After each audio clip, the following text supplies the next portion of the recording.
Hello hello जय OBC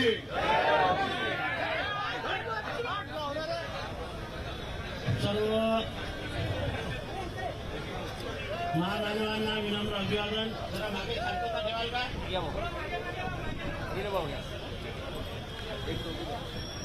मित्रांनो, मागील 6 दिवसापासून राष्ट्रीय ओबीसी महासंघ आपल्या 14 मागण्या घेऊन या ठिकाणी साखळी उपोषण करीत आहे आणि जी महत्वाची मागणी आपली होती की कुठल्याही परिस्थितीमध्ये ओबीसीच्या आरक्षणाला धक्का लागू नये आणि सरसकट कुणबी जातीची प्रमाणपत्र निर्गमित करण्यात येऊ नये. मी या ठिकाणी आपल्या सर्वांच्या समक्ष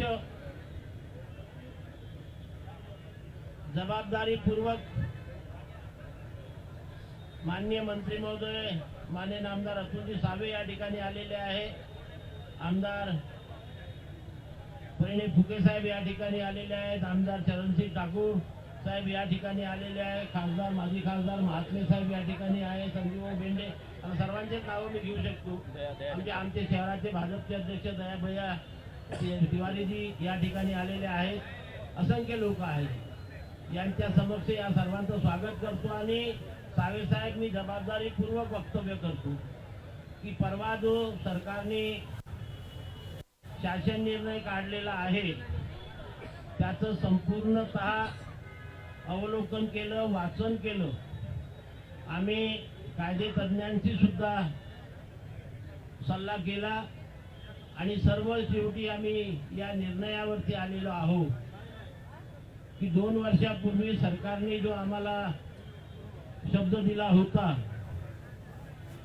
त्या शब्दाप्रमाणे या शासन निर्णयाने सुद्धा ओबीसीच्या आरक्षणाला कुठेही धक्का लागलेला नाही आणि सरसकट कुणबी प्रमाणपत्र देण्याची सुद्धा कुठेही कसलीही तरतूद त्या शासन निर्णयामध्ये नाही. आणि मी पुन्हा एकदा या राज्याचे माननीय मुख्यमंत्री देवेंद्रजी फडणवीस यांचं आम्हा सर्व ओबीसी समाजातर्फे हार्दिक अभिनंदन करतो, स्वागत करतो. राज्याचे दोन्ही उपमुख्यमंत्री माननीय आमदार एकनाथजी शिंदे, अजितदादा पवार, आमच्या विभागाचे मंत्री माननीय अतुलजी सावे साहेब, आपल्या जिल्ह्याचे पालकमंत्री बावनकुळे साहेब, परिणयजी फुके साहेब, चरणसिंग ठाकूर साहेब, या सर्वांचं मनापासून अभिनंदन करतो आणि त्यांचे आभार सुद्धा मानतो. परंतु ज्या 14 मागण्या घेऊन आम्ही हे आंदोलन करीत होतो त्याच्यातली आमची आता दुसरी मागणी आहे की साहेब, आपल्या माध्यमातून आम्ही सरकारला विनंती करतो की या विदर्भामध्ये 95% ओबीसी हा शेतकरी आहे आणि या वर्षी खूप अतिवृष्टी आमच्या विदर्भामध्ये झालेली आणि शेतकरी हवालदिल झालेला आहे. अशा वेळेस या शेतकऱ्यांना त्वरित नुकसान भरपाई देऊन त्यांचं दुःख दूर करावं आणि त्यांना एक मानसिक मनोबल व त्यांचं वाढवावं ही आग्रहाची विनंती आमची संपूर्ण सरकारला आणि माननीय मुख्यमंत्र्यांना आहे. तिसरी मागणी आमची आहे की मागच्या वर्षीपासून सरकारने सर्व मुलींना 100% व्यावसायिक अभ्यासक्रमामध्ये शिष्यवृत्ती लागू केली आहे. सर, आपण कुठल्याही प्रकारचा लिंगभेद या महाराष्ट्रामध्ये करत नाही. स्त्री आणि पुरुष एकच आहे ही भावना प्रत्येक लोकप्रतिनिधींची असते. म्हणून ज्याप्रमाणे मुलींना 100% शिष्यवृत्ती लागू केली त्याच धर्तीवरती मुलांना सुद्धा 100% शिष्यवृत्ती लागू करण्यात यावी ही आमची तिसरी मागणी आहे. चौथी मागणी, गुणवंत मुला मुलींना परदेशात शिक्षण घेण्याकरता जाण्याकरता फक्त या 60% ओबीसीच्या मुलांकरता 75च विद्यार्थी संख्या ठरवली, जी लोकसंख्येच्या तुलनेमध्ये फार कमी आहे आणि म्हणून ती संख्या 75 वरून 200 तरी मिनिमम करण्यात यावी, ही आमची या ठिकाणी विनंती आहे. त्यानंतर तर आपण स्वतः महाज्योती या संस्थेचे अध्यक्ष आहात. ओबीसी समाजातील गोर गरीब भूतकरू विद्यार्थ्यांना JEE नीट पासून तर UPSC MPSC विविध स्पर्धा परीक्षांचं प्रशिक्षण या संस्थेमार्फत दिले जाते. PhDच्या पोरांना फेलोशिप सुद्धा दिली जाते आणि म्हणून या संस्थेला जो निधी आहे तो निधी फारच कमी उपलब्ध करून दिला जातो. कमीत कमी सध्याची तरतूद जर लक्षात घेतली तर 1000 कोटी रुपयाची गरज आहे. हा निधी लवकरात लवकर आपण उपलब्ध करून द्यावा. त्यासोबतच 3 वर्षापासून PhD फेलोशिप वाले जे पोरं आहे त्यांची 126 कोटी रुपयाची थकबाकी बाकी आहे, ती पण आपण त्वरित द्यावी.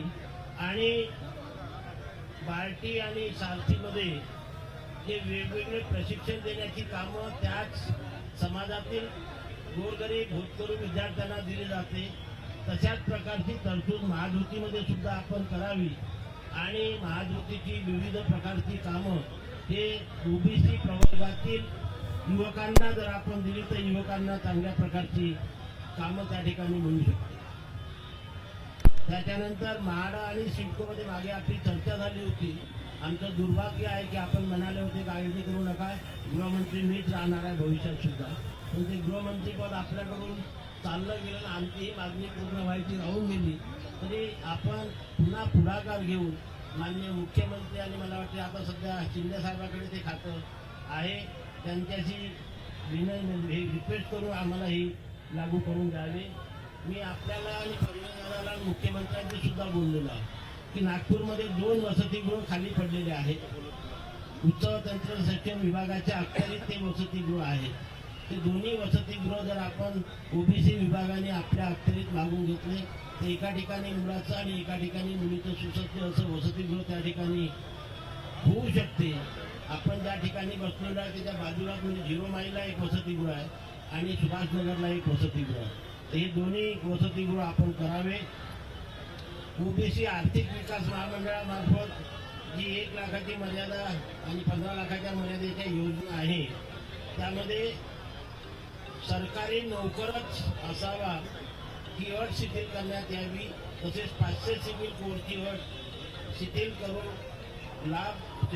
लाभधारकांना अटच नसावी किंवा कशा प्रकारे ते आणखी सोपं करता येईल याचा आपण विचार करावा आणि त्यांना गौरव करावा.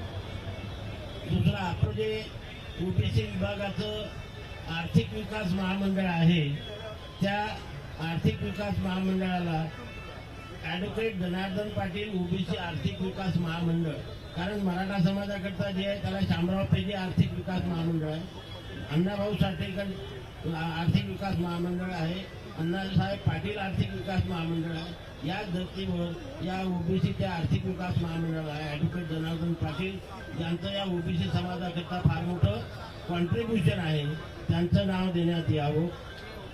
प्रत्येक शहर व तालुका स्तरावर आमच्या ओबीसी VJNT SBC पोरांसाठी एक चांगले ग्रंथालय हे आपण सुरू करावे. DPDCच्या माध्यमातून करावे, आमदार निधीच्या माध्यमातून करावं.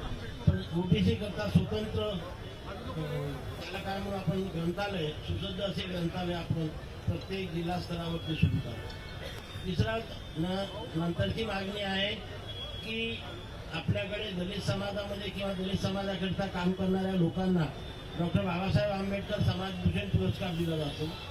त्याच्यानंतर आदिवासी क्षेत्रामध्ये काम करणाऱ्या लोकांना आदिवासी सेवक पुरस्कार दिला जातो. त्याच प्रकारे आता या 60% असलेल्या ओबीसी समाजाच्या प्रगतीसाठी जी मंडळी अहोरात्र काम करतात त्यांच्याकरता डॉक्टर पंजाबराव देशमुख ओबीसी समाजसेवक पुरस्काराची आपण सुरुवात करावी. तशा प्रकारचा पुरस्कार जाहीर करावा ही आपल्याकडे विनंती आहे. अनुसूचित जातीप्रमाणे ओबीसी विजा इतर मागास प्रवर्ग शेतकऱ्यांना 100% सवलतीवर राज्यात योजना सुरू कराव्या. ओबीसी आर्थिक विकास महामंडळाला सुद्धा एवढा तुटपुंजा निधी एवढा 60% जनतेला आपण देता म्हणजे आता शामराव पेजेला 750 कोटी रुपये आणि आमच्या आर्थिक विकास मंडळाला 100 कोटी पण रुपये नाही. तर हा जो भेद आहे आणि या विदर्भामध्ये आणि कोकणामध्ये ओबीसी समाज फार मोठ्या संख्येने आहे आणि त्याच्यामुळे जेवढा निधी शामराव पेजे महामंडळाला जातो त्याच्यापेक्षा खरं म्हणजे दुप्पट निधी या ओबीसी आर्थिक विकास महामंडळाला यायला पाहिजे. तो निधी देण्याची तरतूद आपण करावी. आणि सर्वात ह्या फार PhD संशोधक साहेबांना माहीत आहे PhD संशोधकाचे 126 कोटी रुपये द्यायचे आहे ते आपण त्वरित फेलोशिप करीत अदा करण्याची प्रक्रिया करावी. अशा या 14 मागण्या आम्ही सरकारकडे आणि आता माननीय मंत्री महोदयांकडे मांडलेल्या आहेत. माननीय मंत्री महोदय त्याच्यावरती आपलं भाष्य करतात.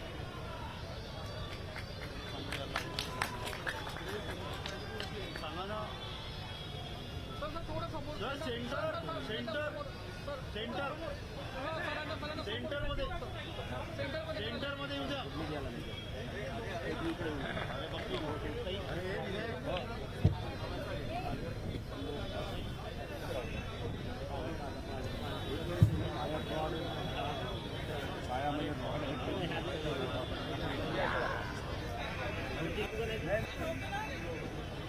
अरे तायवाड्याच्या सांगितलं असं मी तुमच्या लावलं.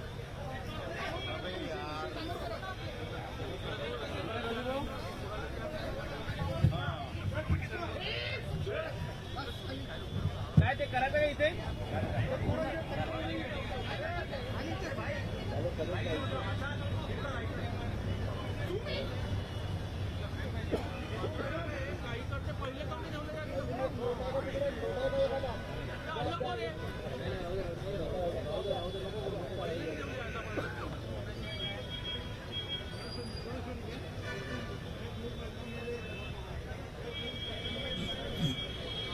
राष्ट्रीय ओबीसी महासंघ मागच्या 6 दिवसापासून या नागपूर नगरीमध्ये त्यांचं उपोषण चालू होतं आणि 2 दिवसापूर्वीच मुंबईतले उपोषण सुटलं आणि आज इकडे राज्याचे मुख्यमंत्री आदरणीय देवेंद्रजी फडणवीस साहेब, उपमुख्यमंत्री एकनाथ शिंदे साहेब, अजितदादा पवार साहेब यांच्या सूचनेनुसार आज इकडे आमचे विधिमंडळातील सहकारी प्रणव फुकेजी, ठाकूरजी, सर्वच नागपूरमधले आमदार यांच्या उपस्थितीत माननीय आमच्या सर्वांचे आदरणीय डॉक्टर बंधुराव तायवाडे साहेब यांच्या नेतृत्वामध्ये त्यांचे सगळे सहकारी, मी नावं घेत नाही पण सगळेच सहकारी इकडे त्यांनी 14 मागण्या वेगळ्या विविध मागण्यांसाठी उपोषण चालू केलं होतं. काल माननीय देवेंद्रजी चर्चा झाली आणि त्यांनी त्याच्यामध्ये ज्या आपण मागण्या केल्या त्याच्यावर काय आपण काढू शकतो, काही आपण पुढे बैठक घेऊन मुंबईत त्याच्यामध्ये सोल्युशन्स काढू, त्याला मार्ग काढू. पण जसं आपण जे सांगितलं होतं की ओबीसीच्या आरक्षणाला कुठेही त्याच्यामध्ये अडचण येणार नाही आणि आपणही जी आरचा अभ्यास केलेला आहे, आम्ही वाचन केलं, त्याच्यामध्ये ओबीसी समाजाच्या आरक्षणावर कुठल्याही प्रकारची गदा येणार नाही याची काळजी घेतलेली आहे. आणि हैदराबाद गॅझेटच्या प्रमाणेच जे नावं त्याच्यामध्ये असतील त्यांना ते मिळणार आहे, त्याच्यामुळे त्याची काळजी करायची आपल्या सगळ्यांना काही गरज नाही आहे. दुसरा विषय आपण घेतला होता की अतिवृष्टीच्या पिकाची, तर आपण ऑलरेडी सगळीकडे सरसकट मीच मागच्या आठवड्यात 3 दिवस नांदेड, लातूर असा सगळा दौरा केला. बाकी अनेक ठिकाणी तिकडचे पालकमंत्री सगळे आणि सरसकट सगळीकडे त्या अतिवृष्टीची पाहणी करायला, म्हणजे तिकडे पंचनामे करायला ऑलरेडी जी आपली मागणी आहे त्या पद्धतीने आपण केलेली आहे. आणि नक्कीच शेतकऱ्यांना जी काही नुकसान भरपाई झाली आहे शेतीची ती 100% त्यांना मिळवून देण्याकरता NDRFच्या नॉर्म्सचं प्रमाण करायला सांगितलं, पण बाकीचे पण ताबडतोब त्याच्यासाठी निधी उपलब्ध करून हे कृषी व महसूल विभागाच्या माध्यमातून आपण त्यांना मदत करण्याची ऑलरेडी ही घेतलेली. दुसरा जो होता तो ओबीसी मुलांच्या व्यावसायिक अभ्यासाच्या 100% शिष्यवृत्तीचा, तर मुख्यमंत्री साहेबांनी ऑलरेडी त्याच्यामध्ये चर्चा करून कॅबिनेटमधला तो प्रस्ताव आता ऑलरेडी फायनान्सकडे दिलेला आहे. लवकरच त्याची मान्यता आपण घेऊन तरी आपल्याला देण्यात येईल. चौथा जो विषय होता तो आपण सगळ्यांना माहिती असेल, परदेशी शिष्यवृत्तीपूर्वी 10च विद्यार्थी होते. मी मंत्री झाल्यावर तुम्हीच मला पहिल्यांदा महाज्योतीत आल्यावर मला एक निवेदन दिलं होतं. त्यावेळेस मी सांगितलं होतं की 50 करेन. मी 50चं मी 100ची मागणी केली, नंतर 75 केलं आणि आता 200ची मागणी आमची ऑलरेडी फायनान्स डिपार्टमेंटकडे गेलेली आहे. आपण लवकरात लवकर ती मंजूर करून एकाच टप्प्यात होणार नाही, पण 2 टप्प्यात आपण ती 200 पर्यंत याचा पूर्णपणे प्रयत्न करू. महाज्योतीच्या बद्दल आपण म्हटलं बरोबर आहे, 300 कोटी ही निधी खूप कमी पडते. 1000 कोटीचा नक्कीच माननीय मुख्यमंत्री साहेबांची काली बोललो. ते म्हटले आपण ज्यावेळेस चर्चा कराल त्यावेळेस हे 2 टप्प्यात आपण त्याला वाढवून ती कशी करता येईल त्याच्याकरता आपण प्रयत्न करू. नंतर म्हाडाचा आणि सिडकोचा, आता मला आठवतं मी नागपूरला आलो होतो त्यावेळेस मी गृहनिर्माण मंत्री पण होतो आणि म्हटलं होतं कुठं ठीक आहे, पण मी आपला एकच सांगतो की लवकरच जी आपण बैठक लावू मुंबईला, त्या बैठकीमध्ये माननीय गृहमंत्री आता सध्या गृहनिर्माण मंत्री माननीय एकनाथ शिंदे साहेब आहेत, त्यांच्याशी चर्चा करू. कारण की अनेक लोकांना त्याच्यामध्ये असते, मिलिटरीला असते, अनेक दिव्यांगाला आहे सगळ्या, तर ओबीसीला काही ना काही त्याच्यामध्ये गृहनिर्माणचा आपण विभागाशी पाठपुरावा करून तो करून देऊ, एवढंच त्या ठिकाणी सांगतो. बाकी जे नागपूरला 2 जे बिल्डिंग तयार आहेत हॉस्टेलच्या, कालच चंद्रकांत दादांची मी चर्चा केली. काल लकीली सीएम साहेबांकडे ते पण होते. तर चंद्रकांत दादांनी सांगितलं की तुम्ही आम्हाला प्रस्ताव द्या, जर त्या रिकामी असतील तर आम्ही नक्कीच त्या तुम्हाला हँडओव्हर करू आणि तुम्ही तिकडे चांगली मुलांचे मुलींचे हॉस्टेल चालवायला काय हरकत नाही. कालच त्यांच्याशी म्हणजे चर्चा केलेली आहे. त्याला जी काही कारवाई करायची ती आपण एकदा प्रस्ताव त्यांच्याकडे दिला होता, कारण की ते आपण आपला प्रस्ताव त्यांच्याकडे नसल्यामुळे त्यांना, तर आपण लवकरच तो प्रस्ताव देऊन हे करू. बाकी ओबीसी व्हीजीएलटी एसबीसी आर्थिक विकास महामंडळाचा जो विषय आहे त्याच्यामध्ये अगदी 2 जामीनदारच्या ऐवजी आपण 1 जामीनदार ऑलरेडी केलं, तो आपण केला आहे त्याच्यात आपण. आणि दुसरा जो सिबिल आहे, हा सिबिल हा बँकवाले मागतात. आपण काही आपलं ओबीसी डिपार्टमेंट नाही वाटत, पण आपण ते बँकेशी चर्चा करू आणि सिबिलचा जो स्कोर आहे त्याला थोडंसं अजून कमी कसं करता येईल. जसं बँक आर्थिक एखाद्या प्रोजेक्टला लोन देताना करते त्या पद्धतीने बँकांची काही चर्चा करू. कारण आता आमच्या संभाजीनगरमध्ये आम्ही देवगिरी बँक आहे त्याच्याशी आम्ही चर्चा केली, त्यांनी कमी केला. ते आता तिकडे थोडा सिबिल स्कोर ते शिथिल करायचा आपण प्रयत्न करू. त्या स्थानिक लेवलवर काही बँकांशी आपल्याला चर्चा करावं लागेल, त्याच्यामध्ये करू. पण कारण की तो बँकेचा विषय आणि ते आरबीआयच्या गाईडलाईनमध्ये असतात, त्याच्यामुळे जसं प्रायव्हेट बँका असल्या तर त्या करतात त्याच्यात शिथिल. तर आपण त्या पद्धतीने काही बँकांशी बोलून आणि त्यांच्याशी टार्गेट करून की बाबा तुम्ही एवढं आम्हाला व्याज परतावाचं आणि ह्याच्यासाठी जे काही कर्ज आहे त्याकरता त्यांनी मदत करावी अशी आपण, जसं मी सांगितलं आमच्या संभाजीनगरमध्ये आम्ही एका देवगिरी बँकेची केलं. ती लकीली आपल्या विचाराची बँक असल्यामुळे, पण अनेक ठिकाणी आपल्या विचाराच्या बरेच बँका आहेत.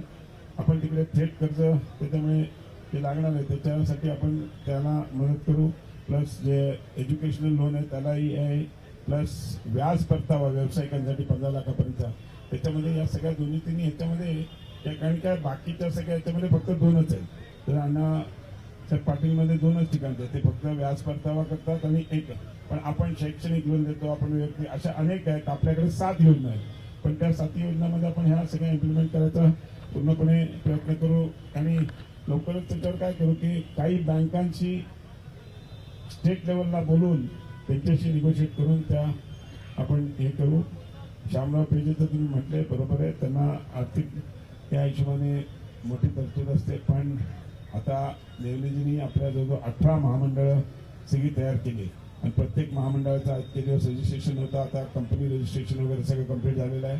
5-5 कोटीचं भागभांडवल पहिल्या टप्प्यात दिलेलं आहे आणि पुढच्या टप्प्यामध्ये 50-50 कोटी रुपये प्रत्येकाला जर त्याचा हिशोब केला तर ती जवळजवळ 900 कोटी रुपये आपल्याला या वर्षामध्ये उपलब्ध होतील, ज्या माध्यमातून सगळ्या या महामंडळाच्या माध्यमातून जे 18 महामंडळ आपले स्थापित केलेले आहेत आणि अगोदरचे 2 असे 20 महामंडळाच्या माध्यमातून आपण सगळे आणि BJMTचे पण 4 असे टोटल 22 महामंडळ आपले जे नवीन स्थापित केले त्या सगळ्या महामंडळाच्या माध्यमातून जवळजवळ 1200 कोटी रुपये आपल्यालाही मिळतील आणि त्या माध्यमातून प्रत्येक समाजाच्या यांना आपण त्याच्यामध्ये मदत करू शकू तेवढं नक्की मी तुम्हाला सांगतो. त्याचे आपण करू त्याचा प्रस्ताव कॅबिनेट समोर टाकावा लागेल. कॅबिनेट समोर करून आपण करून घेऊ. दुसरा जो विषय की डॉक्टर बाबासाहेब आंबेडकर समाजभूषण पुरस्कार दिला जातो नक्कीच ओबीसीच्या समाजातील पण सगळ्यांना दिला पाहिजे. आपण त्याच्यामध्ये कमी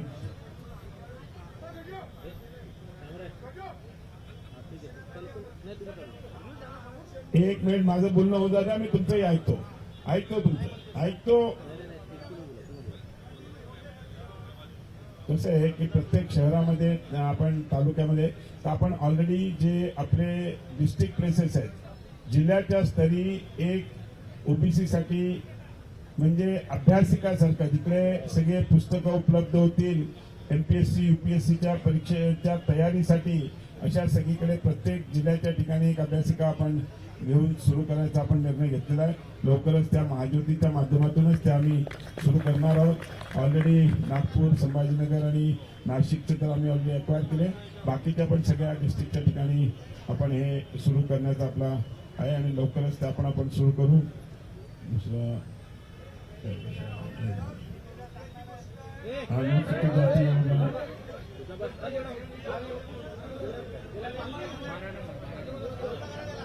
12 नंबर अनुसूचित जाती जमातीच्या प्रमाणे ओबीसी विजा विशेष मागासवर्गीय शेतकऱ्यांना 100% सवलतीवर राज्यात योजना सुरू करण्याकरता तर हा धोरणात्मक निर्णय आपण घेऊ. तो पण म्हणजे बैठकीत तो निर्णय घेऊ.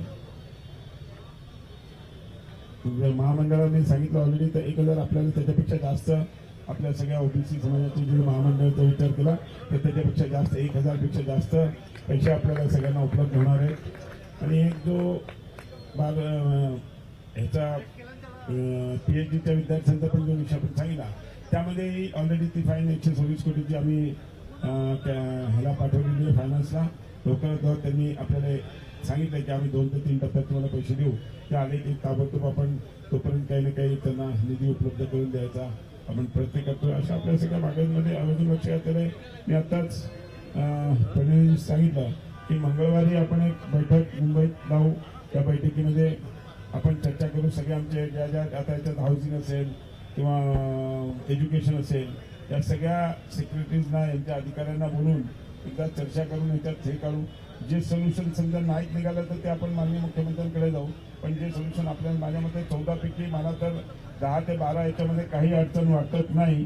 10 ते 12 हे विषय आपण आपल्या सेक्रेटरी यांच्याकडे ताबडतोब तिकडच्या तिकडे जसं जो 8 लाखाचा GR आहे तो ताबडतोब काढू. आपण असे अनेक निर्णय आपण तेव्हाच्या तेव्हा घेऊ.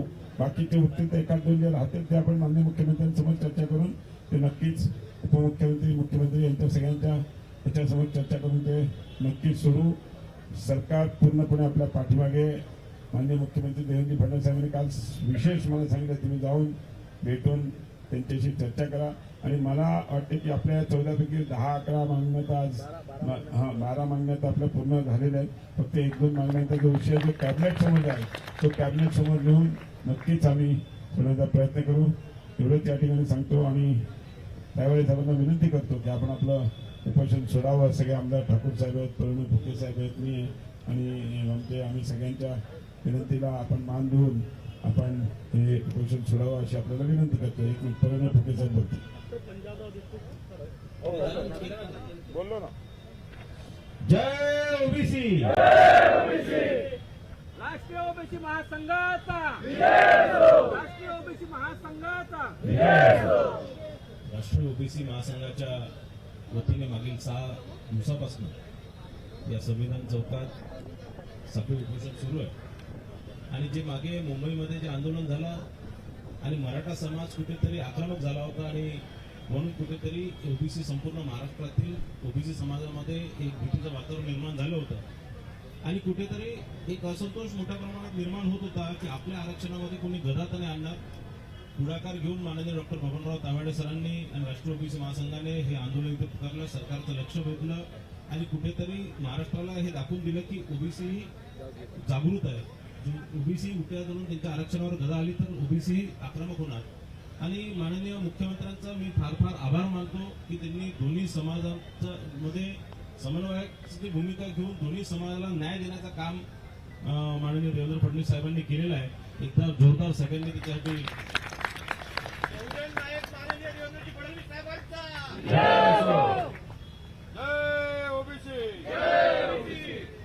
आणि निश्चितच ज्या प्रकारे गोव्यामध्ये आपल्या राष्ट्रीय ओबीसी महासंघाच्या अधिवेशनात माननीय फडणवीस साहेबांनी सांगितलं की मी सदैव तुमच्या पाठीशी उभं राहणार, तुमच्या आरक्षणाला धक्का लागू देणार नाही आणि तुमच्या ज्या ज्या मागण्या त्या आम्ही पूर्ण करू, त्या सर्व मला असं वाटतं की त्यांनी त्यांचा शब्द ठेवला आणि आज माननीय अतुलजी सावे साहेबांना इथे पाठवलं.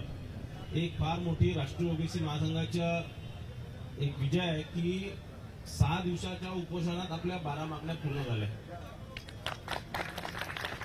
14 आपल्या मागण्या होत्या, 2 याच्यात आहेत आणि आजच आम्ही इथे यायच्या आधी या सगळ्या संदर्भात स्वतः साळवेसाहेब, अतुल साळवेसाहेब चीफ सेक्रेटरी सोबत बोलले, फायनान्स सेक्रेटरी सोबत बोलले, ओबीसी विभागाचे सचिव ते सोबतच घेऊन आले आणि ते सगळं पुढच्या मंगळवारी या सगळ्या बैठकीचं कोणत्या तारखेला GR रिंगणार हे आपल्याला ते सांगून देतील. मला वाटतं पुढच्या महिन्याभरात हे 12 जे विषय आपले क्लिअर होतील आणि शेवटचे 2 जे विषय आहेत ते माननीय फडणवीस साहेबांसोबत आपण मंगळवारी चर्चा करून काही ना काही त्याच्यातही निश्चितच मार्ग काढण्याचा आपण प्रयत्न करू.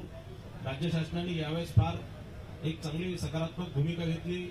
अतुल सावे साहेब ओबीसी मंत्री झाल्यापासून आपले अनेक जवळपास 25-30 GR त्यांच्या माध्यमातून काढण्यात आलेले आहे आणि आणखीनही हे सगळे हे 12 GR निघाल्यावर मला वाटतं सर्वात जास्त देशात GR ओबीसीसाठी GR काढलेला महाराष्ट्रात हा प्रथम राज्य राहणार आणि त्याचा सर्वात मोठा श्रेय माननीय फडणवीस साहेबांना, अतुल सावे साहेबांना आहे. तर तितकाच श्रेय डॉक्टर बबनराव तावडे सरांना सुद्धा आहे. हे माननीय फडणवीस साहेब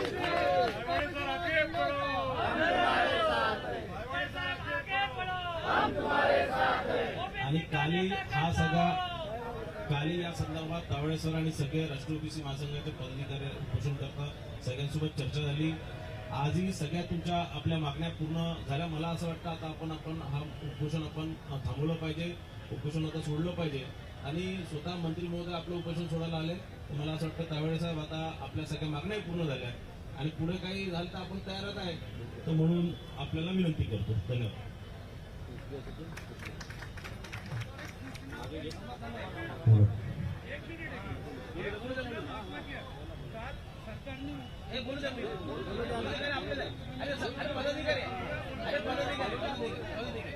सरकारने उपसमिती बनवली आहे.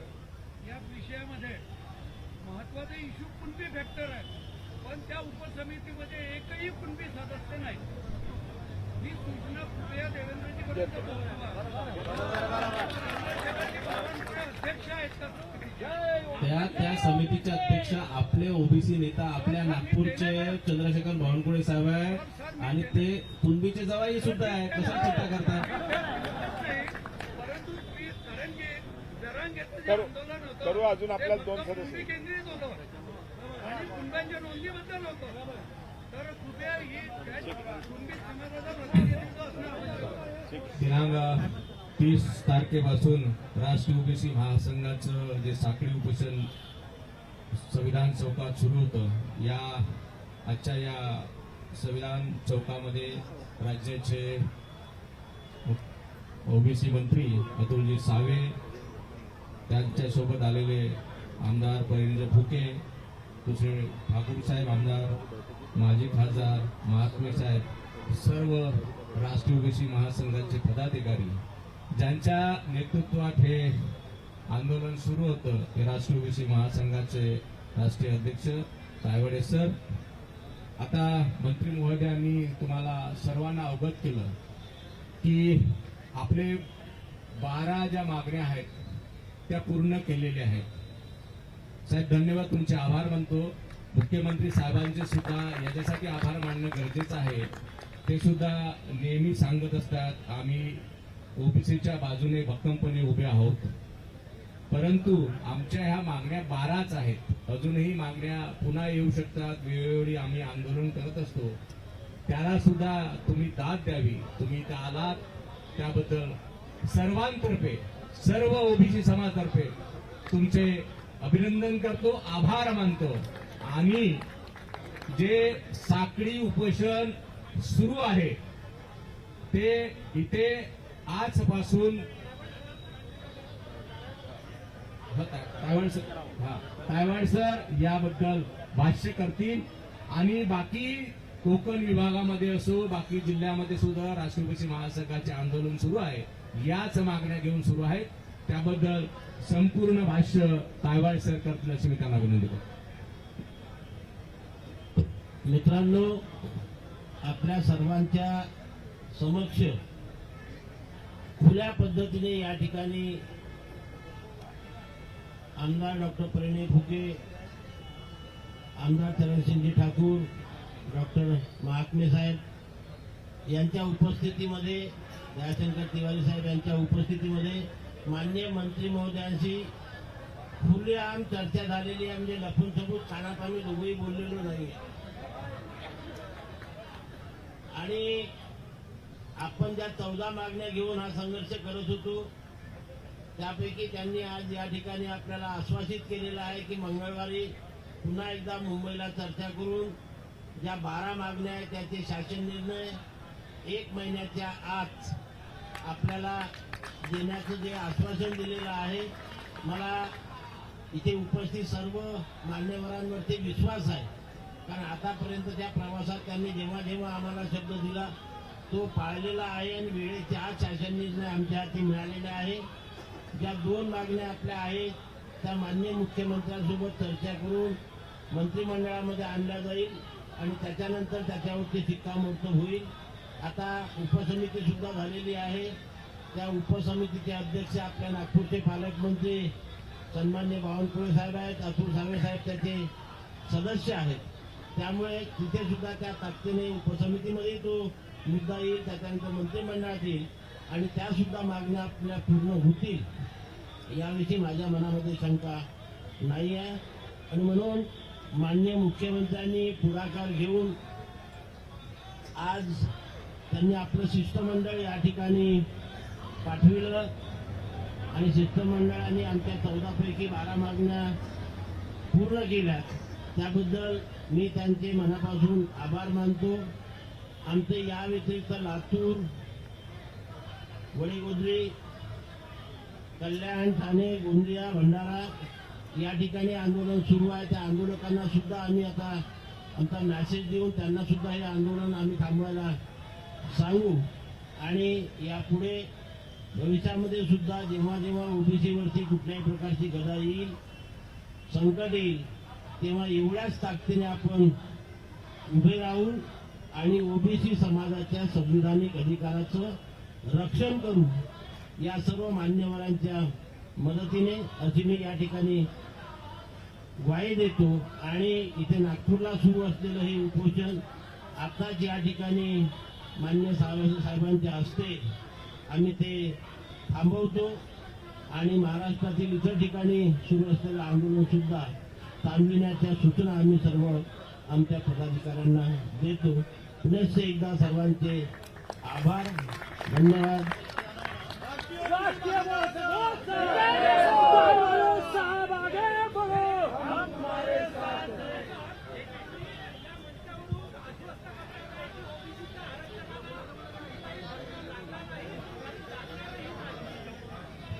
माझी आपल्या सगळ्यांना विनंती आहे, जो GR काढलेला आहे त्या GR मध्ये क्लिअर कट आहे की जो हैदराबादच्या गॅझेटमध्ये ज्यांचं नाव त्याच्यामध्ये त्यांनाच मिळणार आहे. त्याच्यामुळे कुठल्याही प्रकारचा आरक्षणामध्ये ओबीसीला कुठल्याही प्रकारचा धक्का लागणार नाही.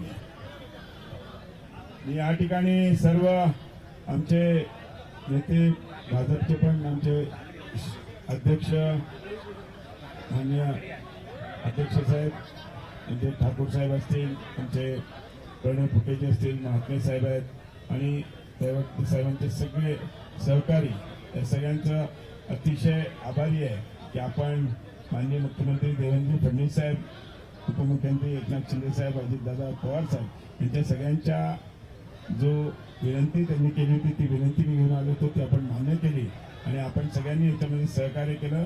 त्याबद्दल आपल्या सगळ्यांचे आभार मानतो आणि करुणेजींना म्हणतो ते पाणी आपण साहेबांना द्यावं प्यायला.